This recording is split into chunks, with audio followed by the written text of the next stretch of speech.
All right. Good morning. So I was just live over on Instagram, so I figured I would head over here to see if anyone is on right now. I need to go walk my dogs, but it's raining and I just made my hair blue, so I don't know if you can actually get that wet or not. So I'm kind of waiting it out until it stops raining a little bit more. But yeah. So good morning. How's everyone doing this morning? Doing anything fun this weekend? I'm hoping to, I just got confirmation from a friend of mine that they're gonna meet me for kayaking, so that'll be a good adventure this afternoon. Someone over on Instagram was talking about what they would do, you know, how to get into service dog training or assistance dog training. So I figured I'd start a little bit with talking about that. Hey Emma, hey Boone. So when we're thinking about becoming service dog trainers, we're talking about two skill sets, right? So the first skill set is dog training. It's actually really three, because then there's the service dog portion of that dog training as a subset, I suppose. And then the next thing that we need to think about is the working with people portion of service dog training, because there are very few jobs in dog training that aren't people-centric, where people are the people that you're going to be working with. So working with people is its own skill set that needs to kind of be nurtured as well. Let me study life. You are so helpful. I just need more information about where I can correctly register with you to be my trainer. I need more. Unfortunately, I'm not doing private training anymore. It takes all of my time to put out all of the videos that I do on both Patreon and on YouTube, on top of the fact that I am hoping to be raising a puppy in the fall, so I don't take clients. I'm not taking any clients. I have a couple clients that I am finishing up, like one I have in person that I'm finishing up, but unfortunately, no training. That's my mom. Hi, Sue. Saying hi. So if you're looking for a service dog trainer, a couple things that I would look into would be ADI, so Assistance Dog International. See if there's an organization near you that you can go to, as well as Atlas Assistance Dogs. So they provide really affordable service dog training. I'm certified through Atlas. They have a really good trainer certification program and also like a good group of people. So they might be a resource for that.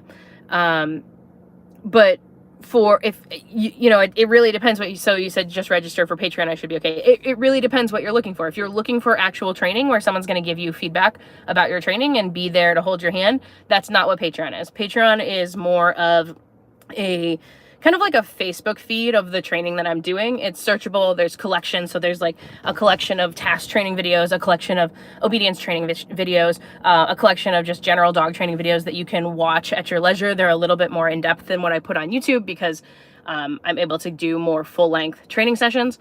I also do a live stream there where I actually prepare for the questions. So like on this, you know, you're just shooting questions at me.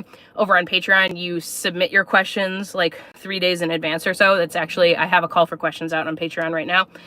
So you submit your questions in advance, and then I take time to actually look at those questions, decide what the best way to answer your question is. So it's a little less off the cuff, a little bit more in depth. That's more what Patreon is, along with deep dives. So I have like 20 deep dives, which are essentially webinars. They're 45 to an hour long webinars about specific topics. And those are at the inner circle level or above. So, all right, let me see what we got. I'm going to work with a puppy later today, and the only thing she knows is her name. She's 4 to 6 months old, a golden retriever. How can I work better on a heel? I actually have a 6-part training series on training loose leash walking. So I highly recommend you check that out. The first part is, you know, it goes over quite a few things, but the first part is my philosophy on heeling. So basically, I want to have we're in work mode and we're not in work mode. So I use a harness versus a collar. If they're on the harness, they can do whatever they want. A little bit of pulling. I don't allow too much pulling, but it's just free dog type situation on a long line. And then I have collar work where I'm going to be actually working on heeling, because you need a way for them to not learn that they can pull into a certain piece of equipment if you're working hard on your healing stuff. So start with that video, and then there's the come to heal video, the join up game that I play, and then figure eights. So check that out under my playlist under loose leash walking, and you should have a bunch of stuff to work on there. Let's see. Your videos have been more than sufficient already, and I've seen such a drastic improvement in my puppy. Yay! And a lot of your videos have been making it very successful for me to go in the right direction. Yeah, okay, so then if you're much more self-directed, then Patreon is definitely a good one for you. I've started writing a course. This isn't going to be, it's not helpful to you at this moment, but for those of you that are getting a puppy next year, I've started writing a course for puppy raising, specifically for service dogs. So I'm going to have one course on puppy raising that's going to cover, household integration, potty training, crate training, all of that stuff, but as well as socialization, confidence building, building optimism. That's going to be one course. And then the other course is going to be specifically training foundations for service dog work. So that's going to be, teaching targets, hand targets, sit down, stay, all that stuff, with a focus on being able to build on those foundations later on for service dog work. So, so that'll be coming, hopefully. Okay, in your opinion, what's the safest way to transport your service animal? I've been seatbelting mine in the back seat in a harness. The safest way is a crate, period. That doesn't mean that everyone has access to one. The safest way to transport your service dog is in a crash-tested crate that is strapped down, like these ones are behind me. That is 100%. And also, I live in the real world and understand that that is not always the option. I worked with guide dogs for a long time. When you're a guide dog user and you don't have your own vehicle, bringing a crate is not an actual option. So you're going to do the best that you can with the resources that you have. But if you have the option of a crash-tested crate that's strapped into your car, that's what I would do. And that's what I do with my own dog. What did I do? That's what I do with my own dogs. All right. First live you've caught, Alberta and Stella. Welcome. How do you keep your dog engaged when they start to get bored? She does the several lessons 2 or 3 times, then plays, rolls on back between next lesson. So I would be thinking about how I can structure my sessions so that we're not including boredom as part of the training. So that may be only 1 rep. So if you saw my most recent short, or 2 shorts ago, where I was showing what I do with shed hunt. So I'm training whip for shed hunt, but it's really just me practicing for my next dog shed hunting. So I do 1 rep with her, and then if she asks for more, then I do more. But there's some things that I'm only going to do 1 rep for. So, and then putting in play grapes. So I think it was Shade Weitzel, but I might be attributing that to the wrong person, but who said it should be play with a little bit of obedience interspersed, and that might be what your dog needs. All right, I found with my Stella, who is my service dog, walking next to my wheelchair, loose leash is better if I let go of leash compared to holding onto it. I'm not 100% sure what you mean by that. I'm thinking they're still attached to you in some way, but you got to do what works. But I am not a fan. So while it is within the law to have your service dog off leash if you need to be able to task appropriately or if it interferes with anything, I am a much bigger fan of having a leash that you can drop periodically if the dog needs to do a specific thing, only because it makes the public feel safer. And they're dogs, they have off days, all of that. So like using a tab leash or a traffic leash as needed if you do need to drop the leash for your dogs to be able to task. But in general, people out in public are going to be more nervous around you if your dog isn't leashed. So even though it's legal to do so, I do that very, very sparingly because I'm always thinking about perception and how other people and you have to do what you need to do. And also I'm always going to try and make people feel safe if I can. All right, I like the idea of different collar healing versus harness, but I'm concerned that later it will cause confusion when I introduce them to a mobility harness. That's probably not, you probably won't cause confusion. I would just have them be very different. So like I use the Blue 9 balance harness a lot. That looks very, very different than mobility harness. The way that you behave with them in the harness that you're going to long line walk them on is going to be very different than you do with a mobility harness. I've not had that issue in the past. So, and then I'm working on grab with my own dog at the moment, but she isn't in the object. The object isn't anyway, I can get her to grab it more. Okay, so one of the things that, I did a video on this, I think, but one of the things that happens is people try to start teaching the retrieve with the dog in with the object they ultimately want the dog to have, and that is not the way to do it. So we want to get all of our errors and mistakes, and also anything that we're going to mess up on, with an object that's a throwaway object, an object we don't care about. So a dowel, a paper towel roll, whatever it is, we want to perfect our retrieve before we put them on difficult objects like a medicine container. We don't want to spend, like, you're going to make mistakes. I make mistakes. I show them on here. You're going to make mistakes. I don't want to build those mistakes into my ultimate retrieve object that I really need my dog to be able to get. So I'm going to train everything on a dumbbell or a dowel, then generalize it to a bunch of different objects. And then only after I'm really confident in my dog's ability to retrieve am I going to introduce a medication retrieve. That's personally how I do it, because I don't like building in errors into my training. Okay, let's see. Thank you for your dedication. You are much appreciated. Oh, thank you very much. Where can I get one of those ridiculous outfits that you wear that I absolutely love so that I can start the training in those unique outfits and costumes? Oh, I thought at first you were talking about my green shirt, and I'm like, I bet you could get that on Amazon.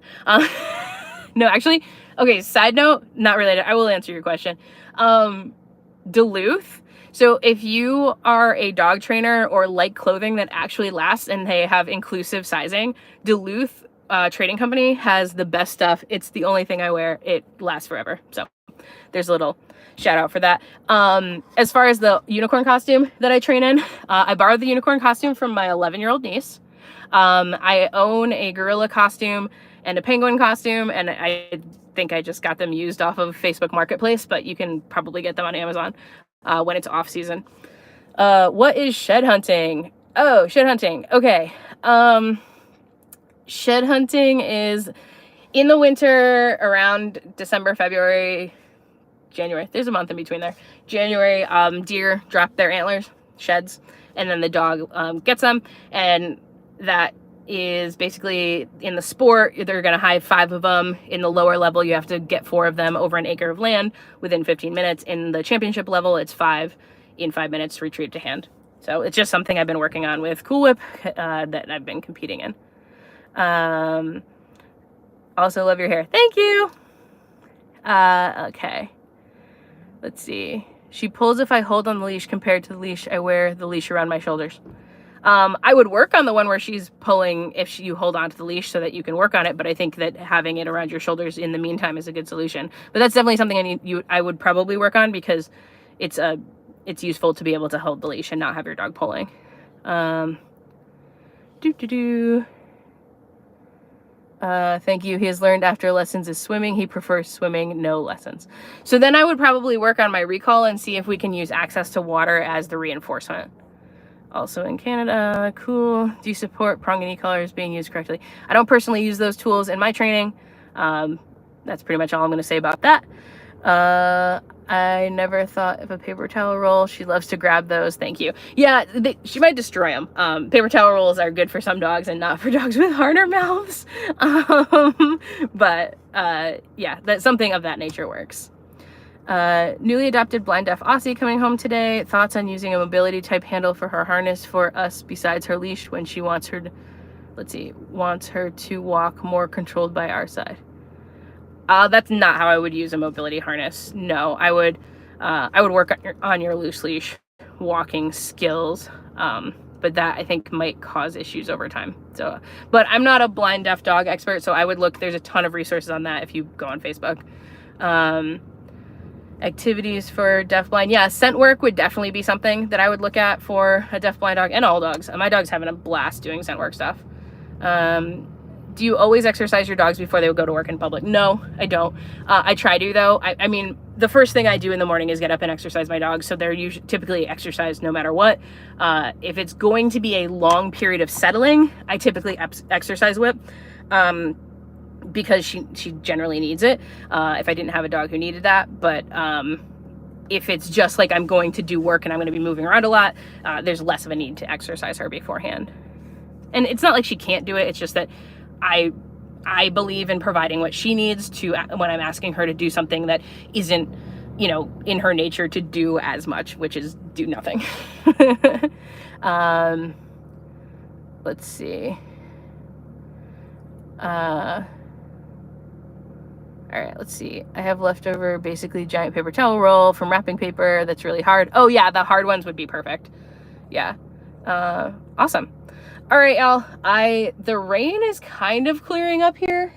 So I think I'm gonna go out and take advantage while it's not raining of walking the dogs.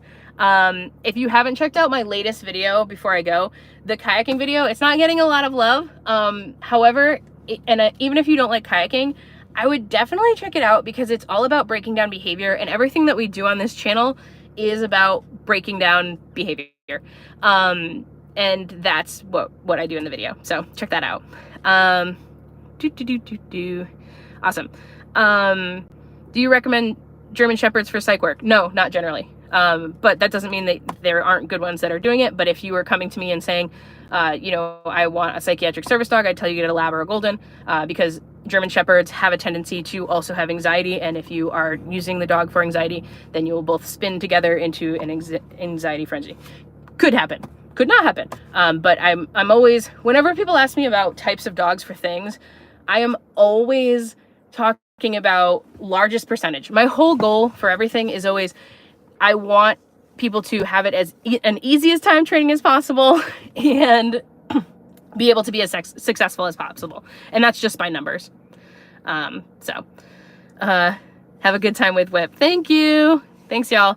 All right, I'll do another one of these at some point. And if you're not on Instagram, you can find me at doggy.u on Instagram. And sometimes I do lives over there too. Or if you have a real question, I have Patreon right now. You can ask your question for the live stream that's coming up next week.